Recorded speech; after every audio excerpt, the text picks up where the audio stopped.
검찰 내 성추행 폭로 이후 사회 각 분야의 미투 운동이 확산되고 있습니다. 주영한 대검찰청 대변인은 지난달 31일 긴급 브리핑을 갖고 책임 있는 사람에게 운분의 책임을 묻도록 할 것이라며 공소시효를 핑계로 조사 범위를 좁히지 않겠다고 강조했습니다.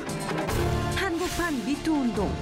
운동을 넘어 제도적 장치를 만드는 전환점이 될 수 있을지 하나님의 법, 세상의 법에서 알아봅니다. 하나님의 법, 세상의 법, 이재만 변호사님 나오셨습니다. 변호사님 안녕하세요. 네, 안녕하세요. 그간에 이제 법조계에서 불었던 성추행 폭로 사건이 이제 사회 전반을 넘어서 이제 문학에 또 문단에까지도 퍼져가는 것 같습니다. 예, 최근에 이제 최영미 시인의 괴물이라는 이제 시를 발표했는데 이제 그 시가 이제 결국은 이제 성추행에 대한 이제 폭로시죠. 그래서 상당히 이제 사회에 파장을 일으키고 있는데요.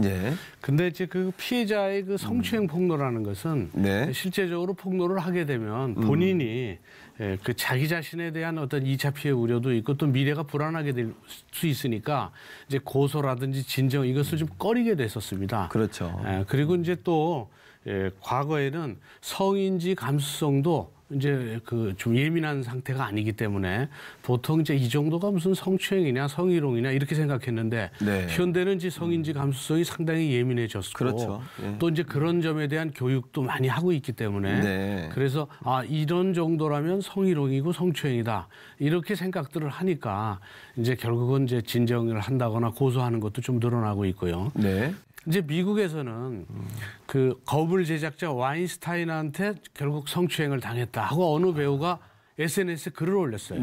글을 올리니까 결국은 다른 배우도 해시태그에 미투라고 해서 나도 그 와인스타인한테 당했다.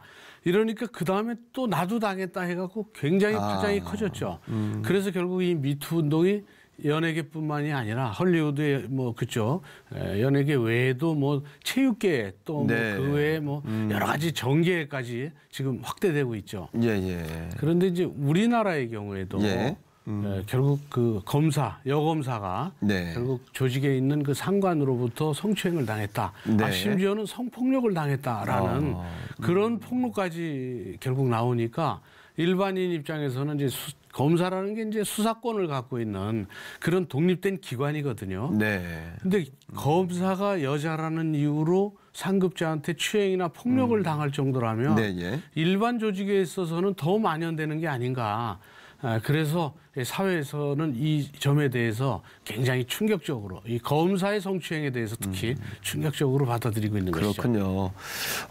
죄가 있다면 이제 죄를 물어야 되지 않습니까? 그런데 이런 어떤 그 죄를 물어야 될 곳이 일부분이 아니라 요즘 보면은 정치, 문화, 종교, 교육계까지 또 뭐 문단, 체육계까지 뭐 이렇게 만연하고 있다면은 이 성추행에 대한 어떤 그런 범죄가 또 그런 어떤 어려움, 문제들이 사회 전반에 퍼져 있는 것은 아닌가 이런 생각도 하게 되는데요. 결국은 이제 성추행이 이렇게 만연돼 있다고 판단된다면 그것은 이제 우리 사회의 어떤 그늘을 방증하는 것이긴 하죠. 그런데 이제 성추행이나 성희롱에 대한 정의가 결국 이게 정확히 내려지지 않은 상태에서 성인지 감수성이 예민해지니까 과거에는 성추행이라고 하지 않았던 것조차도 이게 성추행이 아닌가 하고 예민하게 받아들이다 보니까 그 모든 그 피해자라고 생각하는 사람들이 고통이 점점 커지는 거예요. 그래서 심지어는 이제 성추행에 대해서 상대가 쳐다보는 점에 대해서도 이게 성추행이 아니냐. 일종의 이제 시선에 의한 성추행이다. 이런 얘기까지 나왔죠. 결국은 이제 그때 이제 시선에 의한 성추행이 인정되지 않았던 이유는 결국 장동건처럼 미남이 쳐다볼 때는 성추행이 아니고 콰지모도 같은 정말 추남이 쳐다볼 때는 성추행이다. 그러니까 미남만 쳐다봐야 되느냐? 그럼 추남은 땅만 보고 다녀야 되고 그럼 너무 태어난 것은 자기 죄가 아닌데 불공평하지 않냐? 근데 한때는 남자가 아주 끈적한 눈빛으로 어디 그 수치 부위를 쳐다보고 있다. 그것은 내가 성적 수치심을 이렇게 성추행이다. 이거 성추행으로 해야 된다. 이런 얘기가 상당히 있었어요. 근데 앞으로는 그것도 성추행이라고 얘기를 한다면 그러면 이제 그 남녀 간의 어떤 뭐 남녀 간의 유혹도 할 수 있고 사귈 수도 있고 이런 이제 부분에 좋아하는 사람을 쳐다볼 수도 있고 근데 이제 여자가 좋아하는 사람이 쳐다보는 건 좋은데 뭐 이런 문제들 때문에 상당히 이 정의도 좀 어렵습니다. 그래서 성추행이나 성희롱이 갑자기 만연된 것이 아니라 네. 시대적인 변화에 따라서 성추행이나 성희롱의 범위가 굉장히 확대됐다고 볼 수도 있어요. 네, 그래서 그런 점 때문에 이제 지금 많이 드러나고 있는 그렇군요. 것이지. 뭐 갑자기 많아졌고 갑자기 사람들이 추행범의 그런 범죄적 성향을 갑자기 띄게 됐다 이렇게 보기는 좀 어려운 것 같습니다. 그렇군요. 그 동안에는 이제 개인적인 불이익 같은 걸 생각해서 그렇죠. 스스로 이제 이렇게 오픈하지 못하는 경우가 많이 있지 않았습니까? 하지만 이제는 이제 개인적인 일에서 이런 성추행 같은 문제는 사회적인 일로 이제 인식이 전환되는 것 같고 물론 또 그러해야 또 이 문제가 치유되고 해결되지 않겠나라는 생각도 들고 어떻게 보면 거대한 그 침묵 또는 거대한 빙산 또는 그 난공불락의 벽들이 좀 흔들리고 깨져가는 것이 아닌가 또 이런 생각도 하게 됩니다.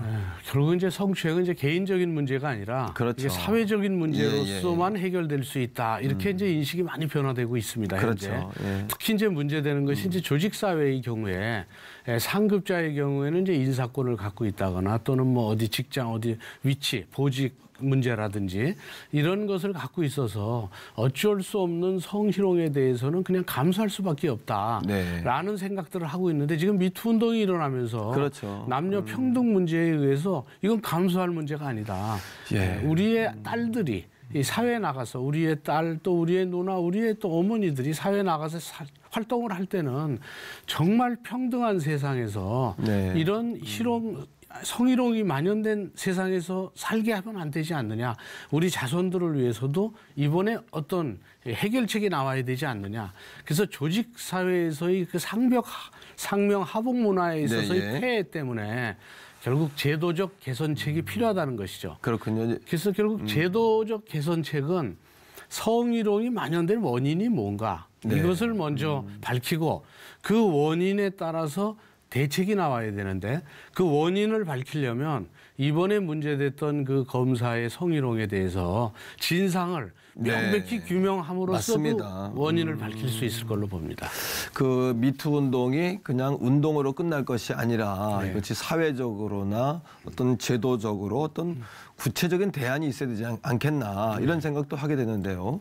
결국은 이제 그 조직에서 성희롱에 대한 어떤 피해를 회사나 뭐 조직에 호소를 하면 그 조직에서 그 점에 대해서 즉각적으로 조치를 하고 예방 조치하고 사후 조치를 해야 되는데 이런 점이 성인지 감수성이 예민해지지 않았고 또 그 점에 대한 교육도 사업주나 뭐 이런 사람도 받지 못했기 때문에 결국은 뭐 이런 거 갖고 유난을 떠나 이런 식으로 이제 하다 보니까 피해자의 피해는 더 커진 것이죠. 그렇죠. 그러니까 이제 상급자도 성인지 감수성이 예민해질 수 있도록 교육을 또 받아야지 되죠. 그리고 그 교육을 받지 않으면 근데 처벌을 하게 되는데 결국은 이렇게 결국 상급자나 조직에 대한 보고를 했는데 조직 내에서 해결을 못 한다고 하면 그 조직의 그 운영자라든지 상급자에 대해서도 민형사적인 처벌을 하는 이런 제도를 만들어야 된다. 이런 이제 의견이 있고요. 또 하나는 결국 성희롱에 대한 방지책은 예방책이 제일 중요하죠. 그렇죠. 그리고 이제 사후 조치인데 예방책을 하기 위해서는 성희롱에 대한 예방 교육을 지속적으로 의무적으로 하게 하는 것이죠. 조직마다 다. 그래서 뭐 1년에 2번씩 전부 모든 직원이나 모든 검사들이나 전부 성희롱 예방 교육을 하게 한다든지 의무화시킨다든지 그리고 이제 사후 조치가 문제되는데 사후 조치 경우에는 이제 병원에 연계해서 그 정신적인 트라우마에 대한 치료라든지 그래서 사전적인 예방 조치와 사후적인 조치도 다 같이 제도화돼야 되고요. 사실 미투 운동을 통해서 우리에게 어떤 주는 의미는 피해자가 죄인이 아니라 가해자가 잘못이다라는 그런 메시지가 있는 것 같고요. 하나님께서도 늘 성경 말씀에 가난한 자, 고아, 과부, 나그네, 이방인 이렇게 약한 자들의 편에 서서 주님도 그러셨고 하나님도 늘 그렇게 말씀하지 않으셨습니까? 근데 우리가 좀 더 이 범죄는 강한 자가 약자들에게 행하는 경우가 그렇죠. 많잖아요. 그러니까 입장을 좀 바꿔서 보는 내 이웃을 내 몸과 같이 좀 사랑해라라는 그 주님의 말씀을 좀 기억하면서 입장을 좀 바꿔서 생각해보고 그 입장에 서보는 그런 어떤 우리의 자성이 필요하지 않나 이런 생각을 하게 됩니다. 네, 그렇죠. 그 누가복음 15장 7절에도 보면 결국 죄인 한 사람이 회개하는 것은 맞습니다. 전혀 하늘에서 회개할 것 없는 의인 99사람으로 말미암아 기뻐하는 것보다 더하리라 이런 성경 말씀처럼 사실은 이런 성추행이나 성희롱에 대해서는 그 가해자의 회개로부터 그렇죠. 모든 일이 시작돼야 됩니다. 결국 죄에 대한 진정 어린 그런 회개는 결국 이웃을 진심으로 사랑하는 그 이웃을 사랑하는 그런 인간 존중의 사회로 나아가는 이런 토대가 될 거라고 보는 것이죠. 사실 우리 그리스도인들부터 또 이 방송을 보신 분들부터 스스로 갱신하고 자각하는 운동이 필요하겠다 그런 생각을 해보게 됩니다. 변호사님 오늘 말씀 고맙습니다. 감사합니다.